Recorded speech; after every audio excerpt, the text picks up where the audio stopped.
اعوذ باللہ من الشیطان الرجیم بسم اللہ الرحمن الرحیم۔ مومنین کرام، آج کی اس مختصر سی ویڈیو میں ہم بیان کرنے جا رہے ہیں ربیع الثانی اور جمادی الاول کے کون کون سے مخصوص اعمال ہیں۔ ربیع الثانی کو اگر دیکھیں تو اس میں 10 ربیع الثانی جو کہ روز ولادت امام حسن عسکری علیہ السلام ہے، یہ بہت ہی بابرکت روز ہے۔ اس دن شکرانے کے طور پر روزہ رکھنے کی بہت زیادہ فضیلت اور ثواب احادیث معصومین میں بیان ہوا ہے۔ اور جہاں تک تعلق ہے جمادی الاولیٰ کا، تو جمادی الاولیٰ میں 3 ایام ایسے ہیں کہ جو کہ اعمال کے حوالے سے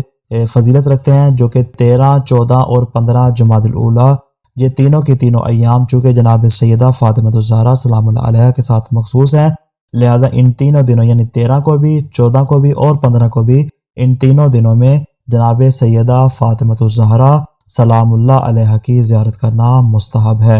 اور جہاں تک تعلق ہے 15 جمادی الاولیٰ کا، تو یہ دن بابرکت روزہ ہے جو کہ روز ولادت امام زین العابدین علیہ السلام ہے۔ اس کے علاوہ اس دن امیر کائنات علی ابن ابی طالب نے جنگ جمل فتح کی، تو لہذا